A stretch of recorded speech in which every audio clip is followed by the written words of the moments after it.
Hello students, welcome to my channel Gyan Ganga. Students, स्वागत है आपका हमारे चैनल ज्ञान गंगा पर। और हम इंग्लिश लिटरेचर पढ़ रहे हैं, जिसमें अब हम कुछ लिटरेरी टर्म्स को डिस्कस करेंगे। तो ये सारे वीडियोस मैं अलग अलग प्लेलिस्ट में डाल दे रहा हूँ और हम पूरा कोर्स कवर करेंगे UP TGT PGT English literature का। तो ये वीडियोज़ आपको अगर पसंद आए तो दूसरों को भी शेयर कीजिएगा। तो चलिए बिना टाइम वेस्ट स्टार्ट करते हैं अपना यूपी टीजीटी पीजीटी की तैयारी का एक और पार्ट, जिसमें हम लिटरेरी टर्म्स को डिस्कस करेंगे। So students, now will discuss some literary terms for UP TGT PGT. और मैं इसको हिंदी इंग्लिश मीडियम दोनों से बना दे रहा हूँ ताकि सभी को हेल्पफुल हो जाए। So I am making it both in Hindi and English medium so that everybody can study from here only. तो firstly I will explain in English and then I will explain in Hindi. तो students, कुछ literary terms इसमें हम discuss करेंगे। लगभग सारी literary terms discuss करेंगे जो भी एग्जाम में पूछी जाती हैं। तो वो सारी चीज़ें यहाँ पे हम डिस्कस करेंगे जो भी एग्जाम में पूछा जाता है। So here we are going to discuss only those things which is being asked in the exam. So first term, without wasting time, now we are going to start with the first term, that is heroic couplet. So what is heroic couplet actually? So whenever we are asked about heroic couplet, we have to remember that these are the lines of iambic pentameter and they are rhyming in pairs. Their rhyming pattern will be A, B, B, C, C, and so on. So this is their rhyming pattern. These are in iambic pentameter rhyming lines, and this term heroic is applied in the 17th century because of its more use in epic and heroic dramas. Earlier it was not known as heroic couplet, but later on in the 17th century it is named as heroic couplet because it is mostly used in heroic dramas and mostly used in epic works. तो students, पहला topic हम जो यहाँ discuss कर रहे हैं, पहला literary term, वो है हीरोइक कपलेट। तो हीरोइक कपलेट आप समझ लीजिए कि वो लाइंस होती हैं जो आयम्बिक पेंटामीटर लाइंस होती हैं। ये राइमिंग लाइंस होती हैं, आयम्बिक पेंटामीटर में होती हैं। इनका जो राइमिंग होता है वो पेयर्स में होता है, मतलब दो दो लाइनें इनके लास्ट वर्ड राइम करते हैं। ए बी बी सी सी इनका राइमिंग पैटर्न होता है। तो ये आपको याद रखना। और ये टर्म जो हीरोइक कपलेट हीरोइक है वो अप्लाइड किया गया था 17th सेंचुरी में, क्योंकि इसका ज़्यादातर यूज़ होने लगा एपिक और हीरोइक ड्रामा की वजह से। किसके लिए इसका ज़्यादातर यूज़ होने लगा, तो आपको ये याद रखना है। तो एपिक और हीरोइक ड्रामा, ठीक है, इसको आप याद रखिएगा। क्या है हमारा एपिक और हीरोइक ड्रामा, ये इन दोनों में ज़्यादातर यूज़ होता था, इसलिए इसका नाम बाद में हीरोइक कपलेट हो गया। कब? 17th सेंचुरी में। इसमें होता क्या है, rhyming pattern A B B और सी सी का, और ये आयम्बिक पेंटामीटर लाइंस होती हैं जो राइमिंग लाइंस होती हैं, ठीक। तो इस तरह से ये हीरोइक कपलेट के बारे में इतना जाना हमने।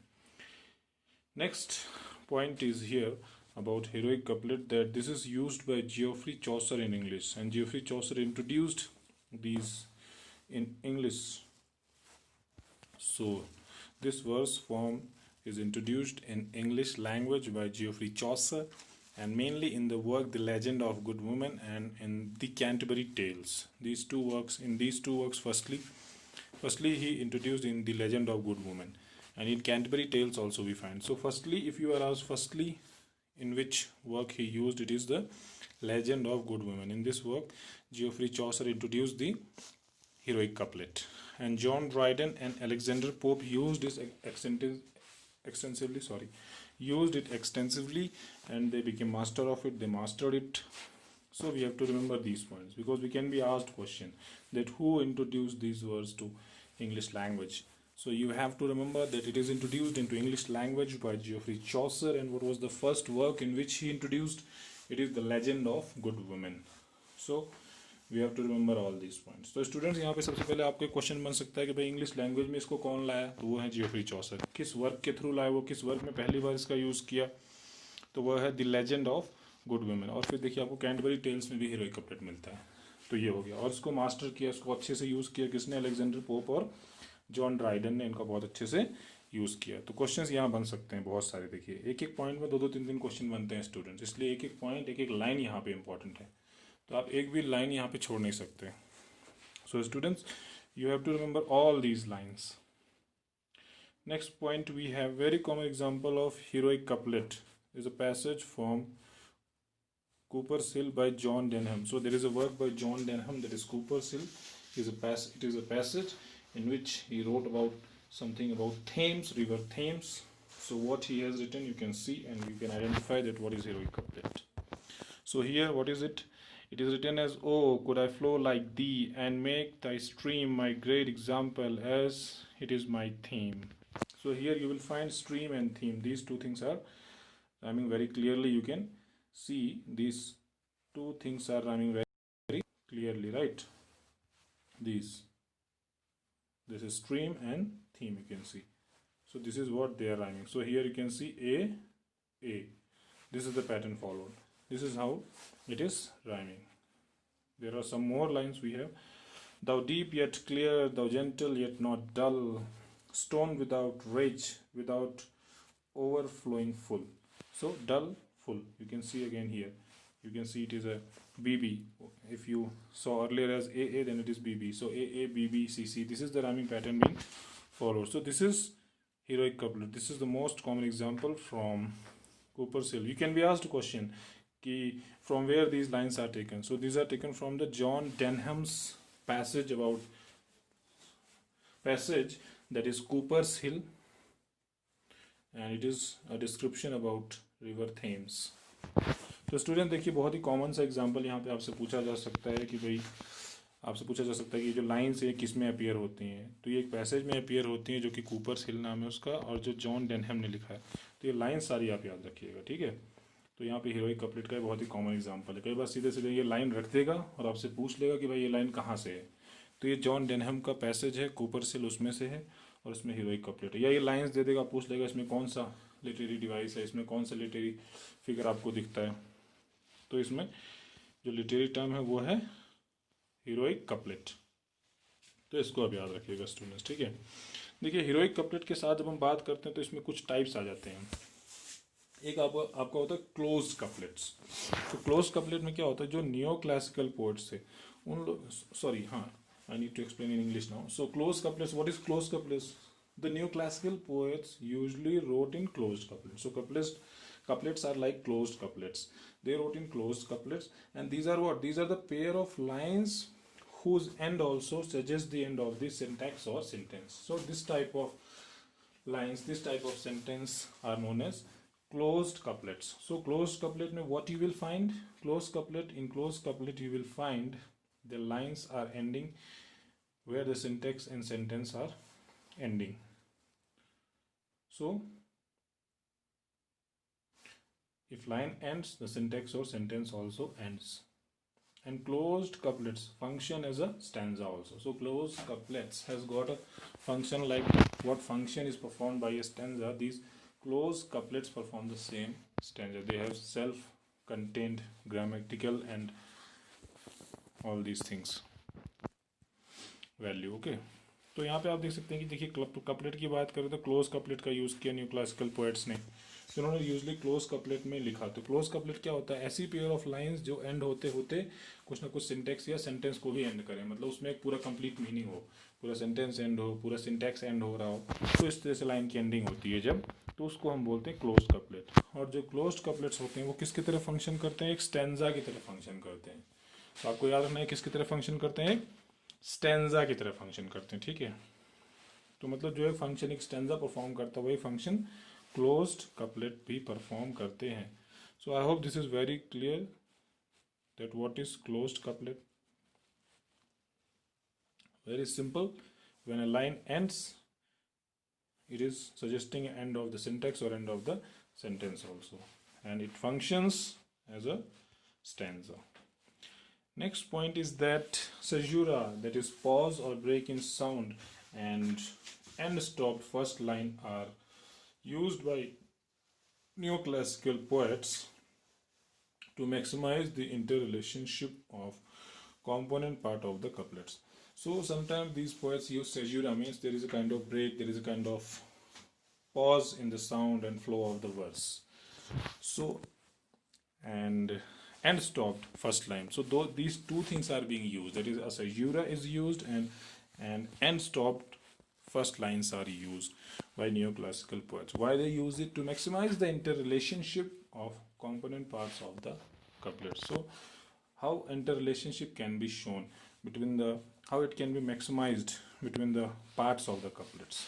तो ये होता है स्टूडेंट्स सेजूरा और पॉज या ब्रेक इन साउंड। देखिए सेजूरा क्या होता है, पॉज या ब्रेक होता है साउंड, मतलब एक रुकाव, एक ठहराव थोड़ा सा। तो सेजूरा का यूज़ करते हैं और एंड स्टॉप्ड फर्स्ट लाइन का यूज़ करते हैं न्यू क्लासिकल पोएट्स, ताकि वो मैक्सिमाइज कर सकें कि भाई जो कपलेट के जो पार्ट्स हैं उनके बीच में, कंपोनेंट पार्ट्स उनके बीच में जो इंटर रिलेशनशिप होता है उसको अच्छे से वो मैक्सिमाइज कर सकें, उसको और अच्छे से वो प्रेजेंट कर सकें। तो यही होता है हमारा सेजूरा। ठीक है, तो आप सेजूरा याद रखिएगा और एंड स्टॉप लाइन, ये दोनों मतलब यूज़ किया जाता है किसके द्वारा, न्यू क्लासिकल पोएट्स के द्वारा अपने कपलेट्स में। ठीक है, so it is clear. Next point we have about this formal or closed couplet. So there can be types, that is formal couplet or closed couplet, and rhyming alexandrine. These are some of the forms of couplet. So formal or closed, that is end stop first line, these are the same thing. So formal or closed couplet or end stop first lines are those in which, what is actually end stopped first lines, in which there is end of line is made to coincide with a pause in the sentence. When a syntax is going to pause or end,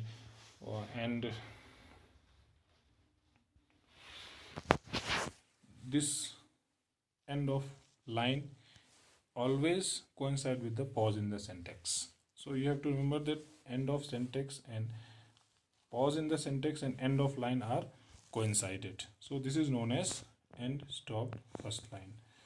So this is also a form of formal or closed couplet. So actually I wanted to explain here end stop line. So what is end stop first line? In which there is end of line is made to coincide with the pause in the syntax. It means that the pause in the syntax and end of line both comes together. This is known as end stop first line, right? Next point we have rhyming alexandrine. Rhyming alexandrine, in which there is 12 syllable line, and it is a dominant couplet form in French poetry. You have to remember it is a form of couplet, that is rhyming alexandrine, and it is a dominant couplet form in French poetry. So you have to keep in mind that rhyming alexandrine are 12 syllable lines and is a dominant couplet form in French poetry. तो students यहाँ पे आपको ये याद रखना है कि formal या क्लोज्ड कपलेट होता है एक, और एक होता है राइमिंग एलेक्जेंड्राइल, ये भी एक टाइप ऑफ कपलेट है। और यहाँ पे जो हमने एंड स्टॉप लाइन की बात की थी, एंड स्टॉप लाइन का यूज़ करते हैं। तो एंड स्टॉप लाइन का मतलब क्या होता है, सेजूरा तो आपको पता लग गया कि भाई कोई एक पॉज या ब्रेक होता है जब फ्लो ऑफ साउंड में या फ्लो ऑफ वर्ड्स में, तो होता है सेजूरा। अब एंड स्टॉप लाइन क्या होता है, तो वो लाइन जो एंड हो और साथ साथ में जहाँ पे सिंटेक्स भी पॉज हो जाए। ओके, जहाँ पे मतलब सिंटेक्स का पॉज हो वहीं पे लाइन का भी एंड हो। तो एंड ऑफ लाइन और पॉज इन सिंटेक्स दोनों एक साथ जहाँ हो जाए वही होता है एंड स्टॉप्ड फर्स्ट लाइन।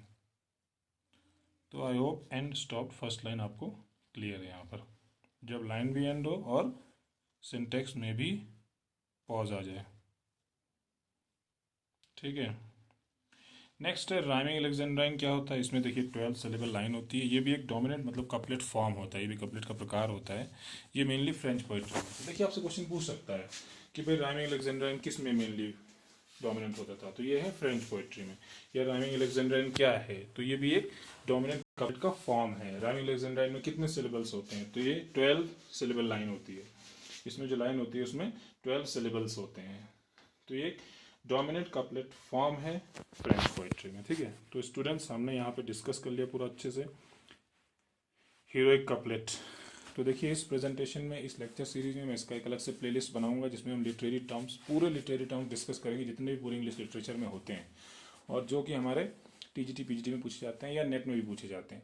तो ये टीजीटी पीजीटी और नेट सब में आपको हेल्पफुल होने वाला है। तो स्टूडेंट्स फर्स्ट हमने डिस्कस कर लिया है, नेक्स्ट प्रेजेंटेशन में हम सेकेंड डिस्कस करेंगे दी डेकेडेंस। ठीक है, मैंने आपको इसलिए पहले से बता दिया, दी डेकेडेंस हम डिस्कस करेंगे नेक्स्ट में। तो स्टूडेंट्स आई होप ये प्रेजेंटेशन आपको अच्छा लगा होगा।